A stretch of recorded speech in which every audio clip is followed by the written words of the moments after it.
The first few Latin American countries to become developed will not be the ones you hear about in the news all the time. They will be the ones that barely get any airtime.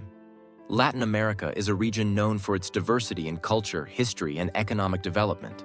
While many people tend to focus on the challenges of large nations such as Brazil, Mexico, Venezuela, and Argentina, several smaller countries like Costa Rica, Uruguay, the Dominican Republic, and Panama have gained attention for their economic resilience and relative stability.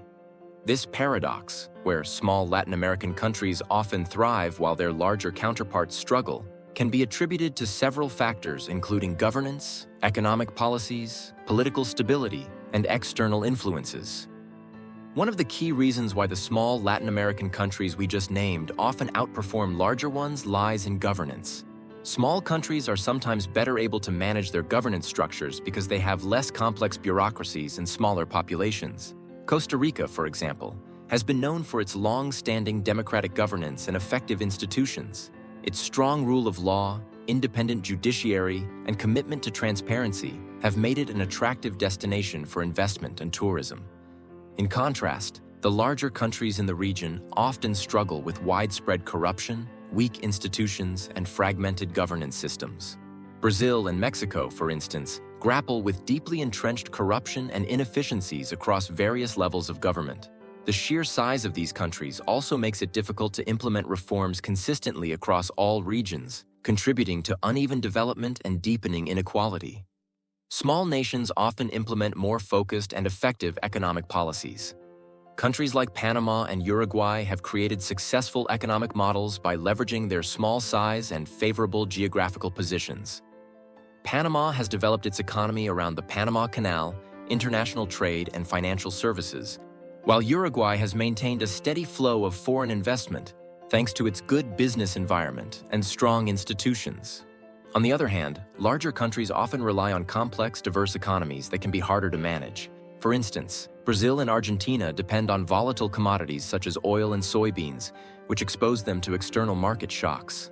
Their economic models are also often influenced by political agendas, resulting in economic instability and cycles of hyperinflation and recession. Another important factor is that small Latin American countries have often adopted outward-looking economic models that integrate them more deeply into the global economy. Panama, with its canal, has long been a hub for global trade. Costa Rica has developed strong industries in agriculture, tourism, and technology, making it an attractive destination for foreign investment and multinational companies.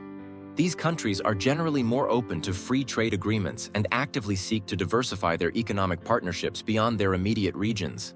Larger countries, by contrast, sometimes adopt more protectionist stances. For instance, Argentina has historically leaned toward isolationist economic policies, including protectionism and currency controls, which have hindered its ability to compete globally. Brazil, too, has been slower to open its economy, resulting in missed opportunities for integration into global supply chains. Costa Rica, Panama, the Dominican Republic, and Uruguay lack the significant natural resources of Brazil, Mexico, Argentina, Colombia, or Venezuela, which might seem like a disadvantage but can actually work in their favor. Without abundant resources to rely on, these countries are often forced to diversify their economies and develop other sectors such as services, tourism, and manufacturing. This leads to more balanced and sustainable economic growth. In contrast, the larger countries in the subcontinent are highly dependent on natural resources, such as oil, soybeans, and minerals. This resource dependence makes them vulnerable to global price fluctuations and often leads to mismanagement, corruption, and economic instability, a phenomenon known as the resource curse.